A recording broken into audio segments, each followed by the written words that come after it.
From the headquarters of Telesur English in Quito, Ecuador, this is From the South, and I am Soini Gray.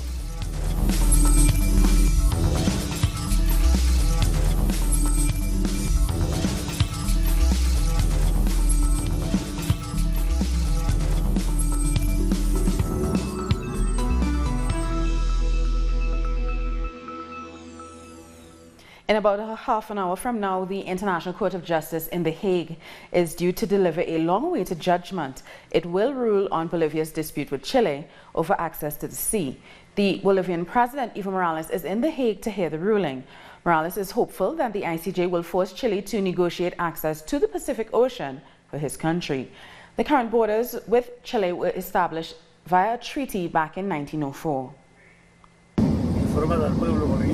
I'm confident there will be good news for the Bolivian people because we are bringing reason, truth, and we are looking for justice. Our correspondent in La Paz, Freddy Morales, has more. There's a lot of optimism on the part of the Bolivian people as they wait for the decision by the International Court of Justice, which will take place on Monday on the maritime dispute presented by the Bolivian state against Chile 5 years ago. The decision is definitive and can't be appealed.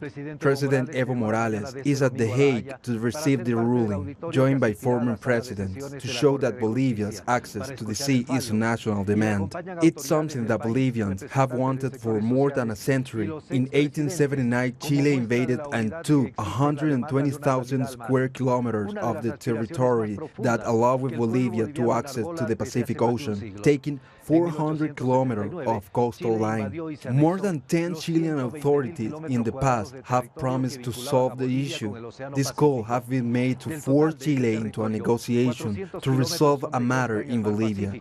There will be a giant screens in the parks and public squares that will show the reading of the ruling starting at 9 a.m. local time. Morales called for national unity ahead of the ruling. President Evo Morales thanked the people of Bolivia for their solidarity and support. Morales says this emboldened the government to take action against Chile. He called on citizens to remain united and committed to the cause. Hermanas y hermanos bolivianos. Bolivian sisters and brothers, this is a critical moment for our country. All Bolivians must stand together for the only one sacred cause as an access to Pacific Ocean is. On Monday, the UN's top court will rule on whether Chile must negotiate access to the Pacific Ocean with landlocked Bolivia. It's a case that has somewhat soured relations between the two neighbors for decades. We have taken this to the International Court of Justice, which has known our extensive maritime history and has understood our territorial rights that were taken away in an armed invasion in the 19th century. President Morales has confirmed he will be in attendance when the ICC makes its announcement on October 1st. A delegation of former presidents, social organizations, and other interests will also be heading to The Hague for the resolution. This is an historical moment as the world's highest court of justice will make a decision about our right to have maritime access to the Pacific Ocean.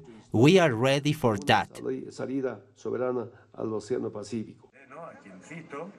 Bolivia lost its access to the ocean during the War of the Pacific, which it fought with Chile between 1879 and 1883. In 1879, Chile annexed 120,000 square kilometers, which connected Bolivia with the Pacific Ocean.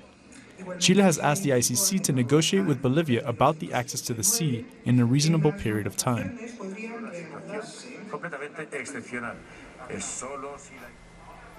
The session at the ICJ is about to begin, and these are live pictures from outside the court in The Hague. President Morales is expected to speak shortly after the ruling is announced, and Chile has said it will not give up any of its territory to Bolivia.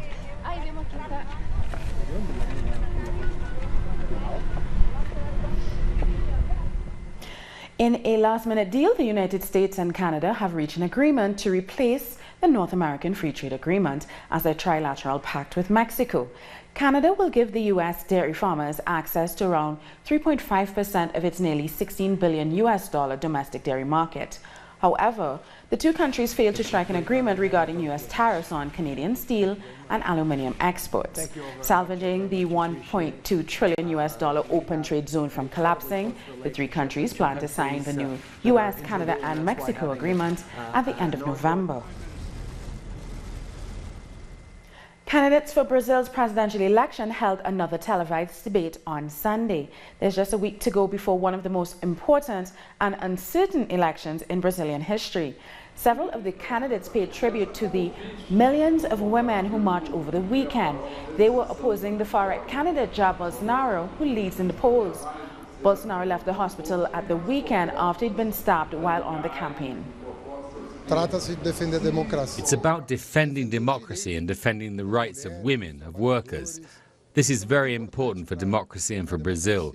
Brazil needs to discuss the future, and people are going out into the streets to take ownership of the future. When I saw Brazilian women agitate and occupy Brazil's streets in their millions, I thought, there is something very healthy, very strong, very beautiful in my country despite a fraction which is civically ill. Our correspondent in Brazil, Ignacio Limas, has the latest. We are here in Sao Paulo, where the second last televised presidential debate has concluded before the elections on October 7. Jair Bolsonaro couldn't participate in this debate. The ultra-conservative candidate, who is hospitalized at the Albert Einstein Hospital of Sao Paulo and has been transferred to Rio de Janeiro. His doctors have recommended him for bed rest for another 10 days. That means he won't be able to participate in the next electoral TV debate as well. Although even before being injured and hospitalized, he had declared that he was against these electoral debates. With Bolsonaro out of the debate, everybody is looking forward to Fernando Haddad, the presidential candidate for the Workers' Party. The polls by the CNT agency projects a tie between him and Jair Bolsonaro, and that they go to a second round. There will be then a contest between Jair Bolsonaro and Fernando Haddad, the ultra-conservative candidate against the Workers' Party candidate, who has replaced Luis Ignacio Lula da Silva. An important point of this debate, in addition to these attacks by the sectors of the right wing on Fernando Haddad, it was also the statement from different candidates on what happened on the weekend with the mass demonstration organized by the Brazilian women in 200 cities. There were events and protests against Jair Bolsonaro and his ultra-conservative and neoliberal policies. Similar demonstrations were organized in other cities of the world. This is why the candidates highlighted the participation of women in the fight against the ultra-conservative candidates. This is why the candidates highlighted the participation of women in the fight against the ultra-conservative candidate here in Brazil. And these presidential elections will be influenced clearly by the action of Brazilian women in the street in the next 7 days. More than 200 cities in Brazil hosted demonstrations over the weekend against the presidential candidacy of Jair Bolsonaro. In Sao Paulo, 500,000 people marched. Brazil saw one of the biggest mobilizations of its history. Women called for people to take to the streets to protest against far-right presidential candidate Jair Bolsonaro, who is leading the polls.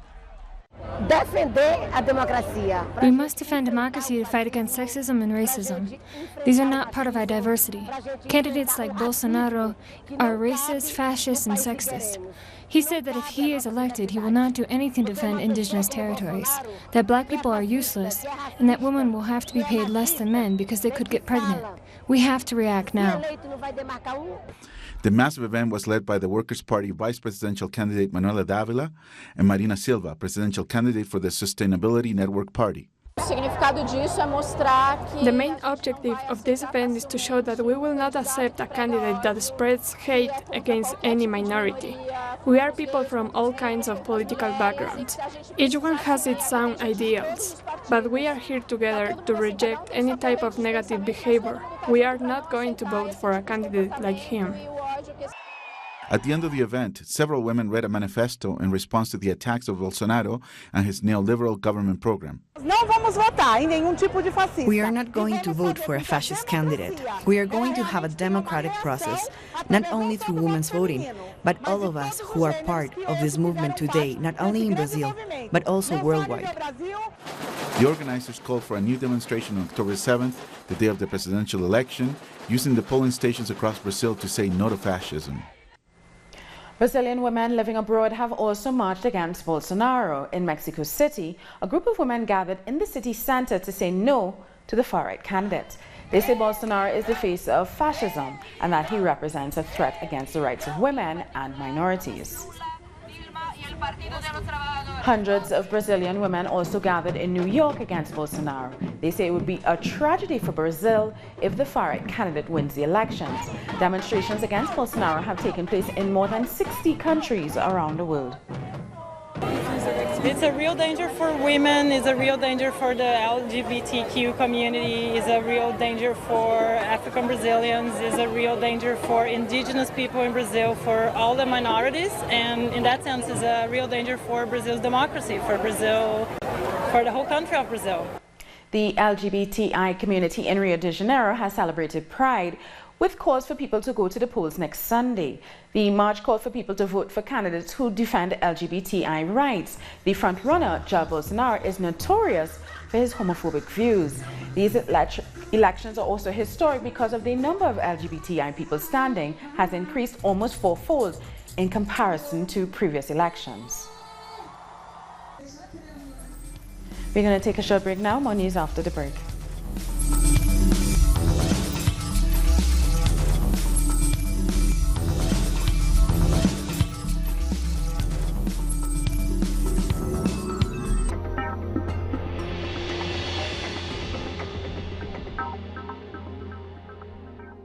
We are always there tracking the news. We seek equality. We defend the truth. It's a hard job, but we are not alone. We count on a new ally.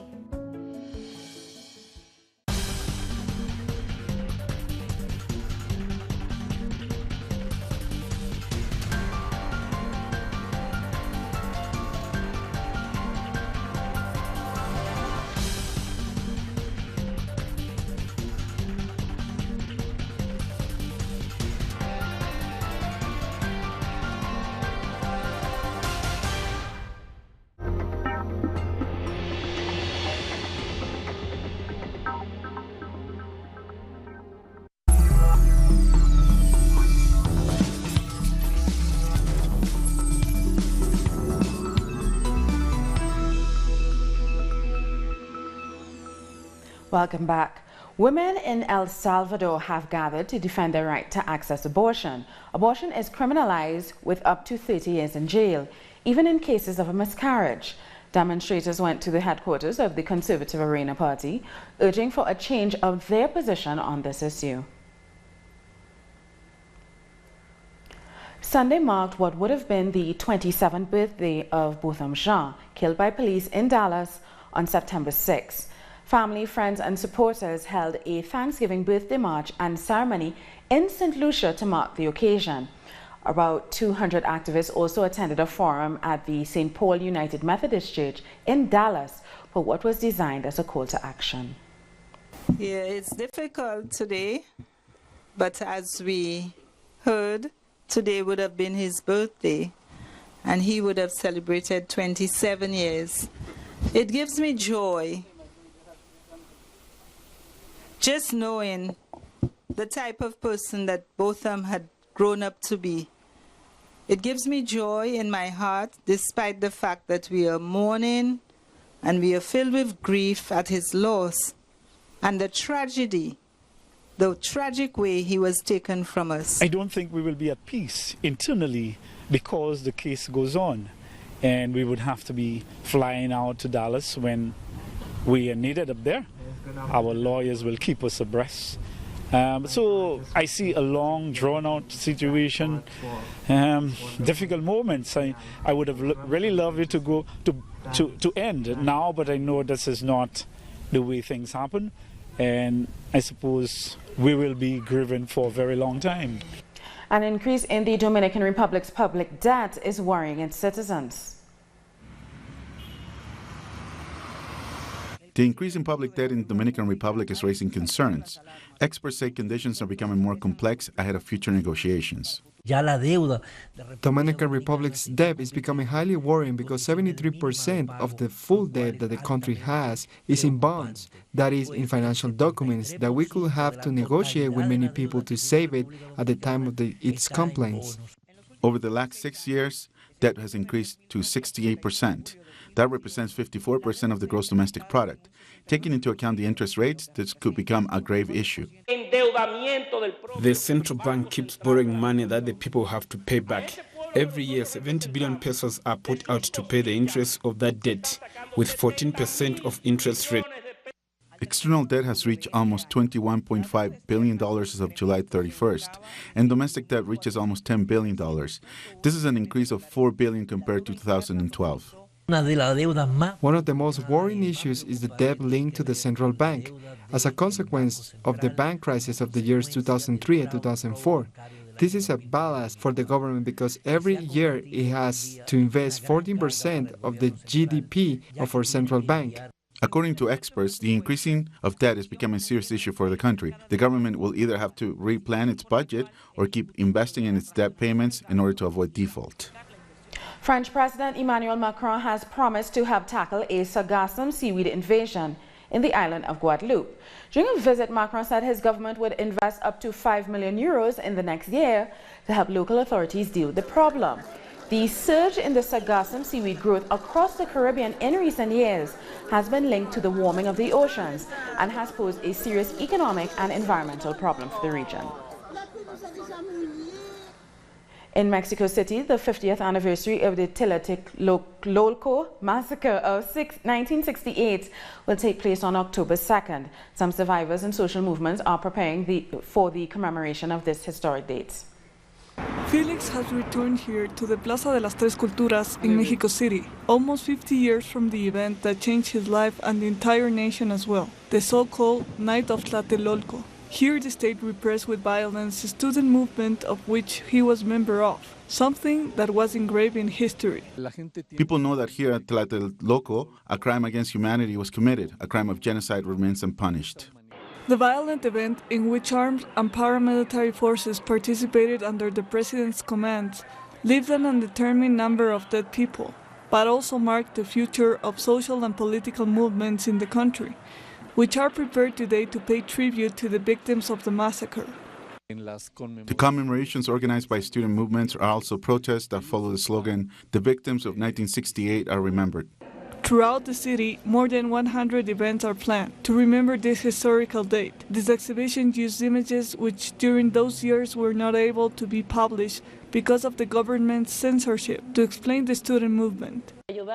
We are helping other people to understand why the movement was so revolutionary. They really tried to change things. We are remembering the 100 glorious days, 3 months of struggle and resistance. President-elected Andrés Manuel López Obrador recognized the importance of the anniversary and made a commitment to obtain peace. Here, in this historical plaza, La Plaza de las Tres Culturas, we make the commitment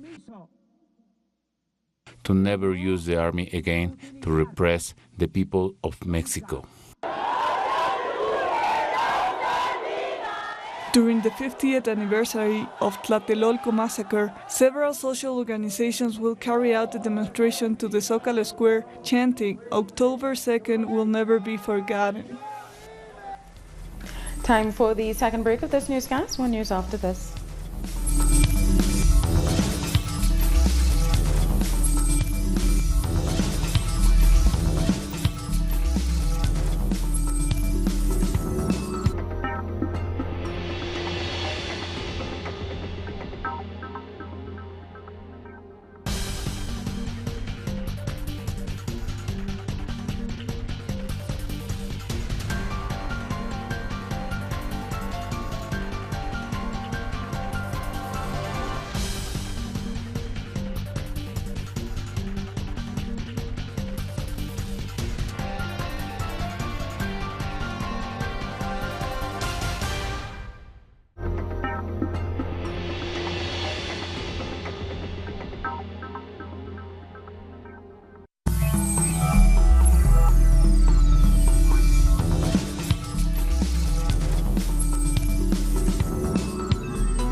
Welcome back. Mass burials are set to start as the death toll for the Indonesian earthquake and tsunami rose to 844.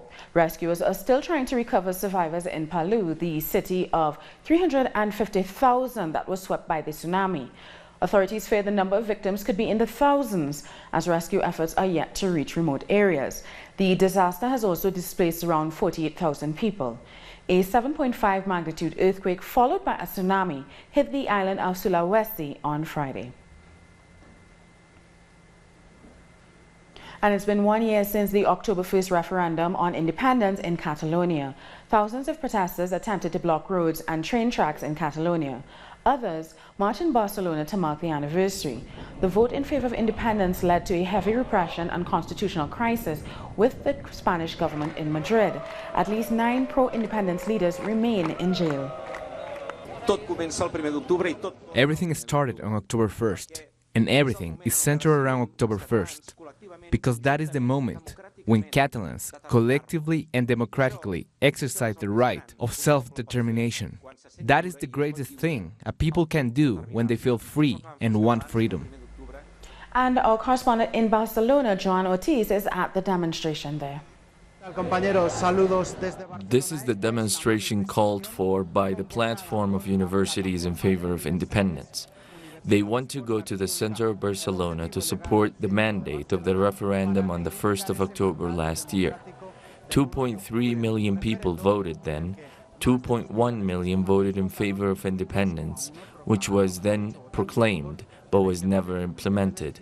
There is a number of simultaneous actions in the city this Monday, not only involving students, but also the committees in defense of the Republic. They have been blocking roads in Barcelona and across Catalonia. At midday, there was a call for workers to stop work for a few minutes and take to the street to support the result of that referendum. And more protests were called for the afternoon, with a large rally at the end of the day outside the Catalan parliament. We thank John for that report.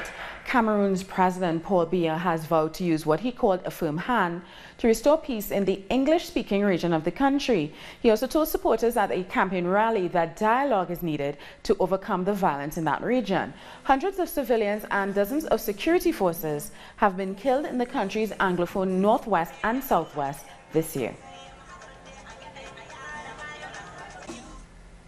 Now let's have a look at some of the other stories making headlines around the world.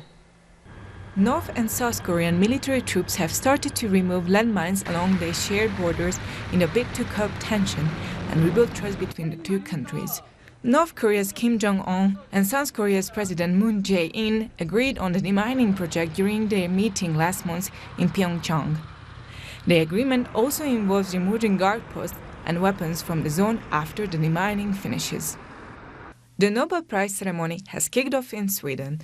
The first prizes have been awarded in the medicine to 2 immunologists, James Allison of the United States and Tasuku Honjo of Japan, for their discovery of cancer therapy by inhibition of negative immune regulation. I would like to keep on doing my research for a while, so that this immune treatment could save more cancer patients.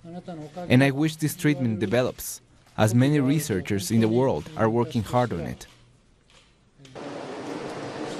Japan has been hit by powerful typhoon Trami, leaving 2 people dead in the capital, Tokyo. Heavy raining and strong winds have halted major transportation services in the city. Thousands of passengers have been stranded as train lines have been either closed down or severely delayed. Hong Kong has celebrated China's National Day with a flag-raising ceremony marking the 69th anniversary of the founding of the country. Hong Kong's chief executive, Carrie Lam, highlighted in her speech the efforts of the Chinese government made to help Hong Kongese people study, work and live in the mainland. Meanwhile, thousands of people marched against the Chinese government interference, demanding greater freedoms and accountability.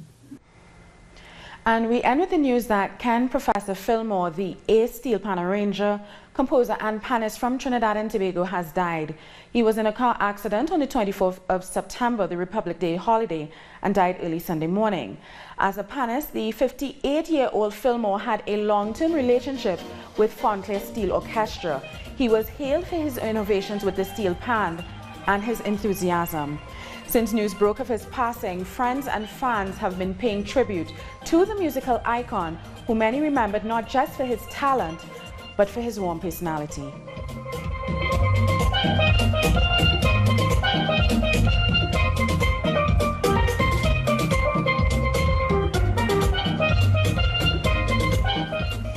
Such a great loss. We've come to the end of this news brief. For these and many other stories, you'll find them on our website at tellustyourtv.net/English. And join us on social media, Facebook, Twitter, and Instagram. For Tell Us Your English, I'm Sony Gray. Thank you for watching.